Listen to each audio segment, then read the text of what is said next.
Ibu hadirin sekalian, kita saksikan bersama sambutan founder Berita Cilegon Online, Kang Fauzi Albara. Assalamualaikum warahmatullahi wabarakatuh.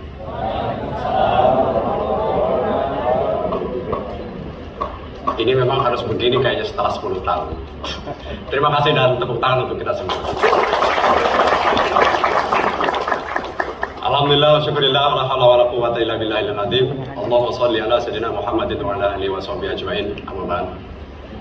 Bapak-bapak, ibu-ibu, Ibu Wakil Ketua DPRD Kota Cilegon, Bapak Kapolres, bapak-bapak semua yang hadir di sini, tanpa dan mohon maaf saya tidak bisa menyebutkan secara satu persatu, terutama untuk sahabat BCO yang di belakang. Terima kasih. Tanpa dukungan sahabat BCO tidak berarti apa-apa. Bapak-bapak, ibu-ibu, inilah Berita Cilegon Online. Dan saat ini para pemirsa BCO di rumah sedang menyaksikan acara ini secara live, ditayangkan di Facebook Berita Cilegon Online dan di YouTube BCO TV.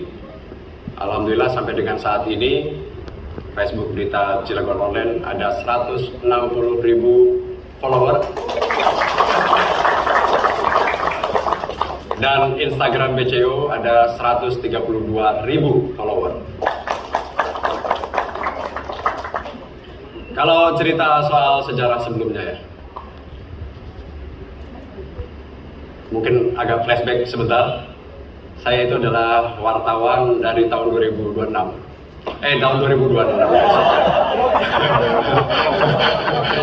Ini sepanjang sejarah ini seperti ini. Oke, tahun 2006 saya menjadi wartawan di Kabupaten Pandeglang. Tahun 2007 ditugaskan di Kota Cilegon di salah satu media cetak ternama di Kota Cilegon. Kemudian tahun 2006 sampai dengan 2010 belajar di tahun 2012 belajar di media online, dan pada 27 Februari 2022 alhamdulillah saya bisa melahirkan Berita Cilegon Online yang pada saat itu ketika saya waktu itu posisinya sudah enak. Kalau kata orang-orang wartawan itu udah enak. Lu Ji, udah enak. Udah jadi redaktur. Ya, udah jadi redaktur, bentar lagi jadi nempel, bentar lagi jadi pimret. Tiba-tiba bikin media online, balik lagi ke bawah. Karena berhenti dari media cetak. Saya tahun 2011 itu belajar namanya konvergensi. Ada sebuah seminar, tahun 2011 itu sudah ada seminar tentang konvergensi media. Apa itu konvergensi media? Konvergensi media itu adalah di mana ya, media-media sosial udah mulai muncul, udah mulai berkembang, di mana media-media konvensional, media-media besar itu juga akan masuk di media sosial. Karena melihat peluang itu, terpaksa nggak gajian lama. Karena berhenti. Nggak gajian lama karena berhenti. Gitu. 2012 buka media online. Karena kita mengerti, kita pelajari, kemudian kita mengerti perkembangannya. Di tahun yang sama, alhamdulillah sudah bisa dikenal publik. Waktu itu yang ramai masih Facebook. Karena ramai Facebook, ya kita harus terjun ke Facebook. Pelan-pelan dari 1 follower, 2 follower, pelan-pelan. Kemudian sekarang sudah ramai Instagram. Masuk lagi Instagram. Lucunya lagi, Instagram itu tahun 2015 bikin Instagram. Karena sudah milenial yang akhir, sudah tua, nggak ngerti cara mengelola media sosial, terutama Instagram, karena waktu itu sangat baru. Mulai 2015 bikin akun Instagram, sampai 2018 nggak diapa-apain. Sampai 2018 nggak diapa-apain karena nggak ngerti. Tiba-tiba harus pakai tagar, tiba-tiba harus nge-tag, tiba-tiba itu nggak ngerti. Tiba-tiba ada anak kecil sebelah sana tuh, Kang Adi, tiba-tiba datang, Kang Oji, itu Instagram BC udah 3.000. Instagram Berita Cilegon sudah 3.000, ayolah. Dikelola katanya. Beliau adalah pemilik I Love Cilegon. Tepuk tangan dulu. Baru 3.000, sementara beliau udah 12.000. Ada info Cilegon sudah sampai dengan 22.000. Kita start di 3.000. Kemudian dipelajari tentang polanya. Oh, ternyata begitu. Dulu Instagram itu hanya untuk foto-foto selfie, orang-orang nongkrong, tempat wisata. Saya bilang saya harus mencari diferensiasinya di mana gitu. Kan kalau kata tunda semua ringin itu, kalau nggak dirubah, ya ditambah. Apa ini? Dirubah nggak bisa, sudah Instagram aja. Berarti kan harus ditambah. Ditambah dalam arti apa? Oh, ditambah konten. Ini kayak misalkan media-media sosial yang lain, ya sudah hanya selfie-selfiean aja gitu ya, sama tempat wisata. Oh, saya bilang saya punya keunggulan. Apa? Media. Wah, dari situ mulai. Setiap ada informasi, peristiwa apapun, masuk BCO. Setiap ada apapun, posting. Itu setahun nggak kemana-mana. Jadi kalau misalkan bapak-bapak dan ibu-ibu nggak tahu siapa pemilik BCO, karena memang saya nggak kemana-mana. Informasi pada akhirnya datang dari sahabat BCO, mereka menyampaikan informasi itu kepada admin, kemudian ditayangkan. Saya sebenarnya sudah, karena disebut wartawan sudah bukan, sudah bukan wartawan. Kenapa? Karena sejak tahun 2011 itu saya belajar. Saya belajar tentang Neuro Linguistic Programming. Saya belajar tentang hipnoterapi, ada Bu Laura di sini. Bu Laura. Nah, kebetulan sama Bu Laura belajar NLP, kemudian juga sama public speaking ya, Bu Laura. Kita public speaking. Akhirnya saya masuk dimulai tahun 2011 menjadi pembicara di Krakatau Steel dari 2011 sampai sebelum Covid. Setelah itu saya menjadi pembicara di beberapa tempat, di sekolah, di kampus, kemudian di perusahaan, kemudian juga di banyak tempat. Di pemerintahan sama Pak Didi dia waktu di BPMKP juga dulu. Kebetulan beliau saat ini menjabat sebagai Kepala Dinas Kominfo Kota Cilegon. Terima kasih. Tepuk tangan. Waktu itu mau berhenti, nggak mau lagi aktivitas di dunia jurnalistik. Akhirnya BCO diserahkan ke saudara. Udah diserahkan ke BCO ke saudara. Saya di Pandeglang. Waktu itu lagi namanya pilkada. Waktu itu di Pandeglang pilkada, saya diminta untuk menjadi salah satu gitu ya, untuk meng-create bagian-bagian tertentu di sana. Udah selesai. Kemudian saya tahun 2017 akhir, gitu, tahun 2017 akhir kemudian ada informasi kalau BCO sudah tidak ada. Loh, kok tidak ada? Kan saya masih ada. Kenapa BCO-nya tidak ada? Kecilegon lagi, balik lagi. Karena tidak boleh BCO tidak ada. Sementaranya saya masih ada gitu. Kalau BCO just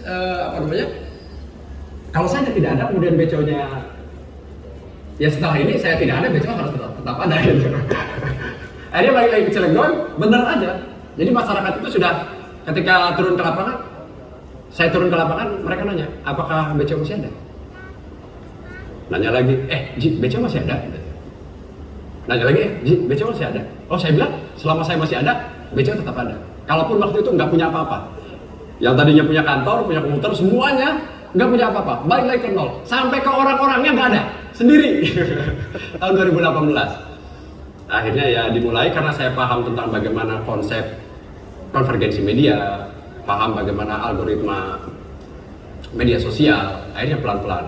Sampai dengan kemudian sekarang bapak-bapak dan ibu-ibu bisa melihat perkembangan BCO yang mungkin jika disejajarkan dengan media yang lainnya, insya Allah BCO dengan penduduk kota Cilegon yang 400.000 dan BCO ada 160.000, sepertinya separuh pengguna media sosial di kota Cilegon adalah follower BCO. Terima kasih untuk Anda semua. Dulu namanya Albara Learning Center. Wah, cita-cita saya itu saya disebut Fauzi Albara atau mencatatkan diri sebagai Fauzi Albara. Kenapa sebab?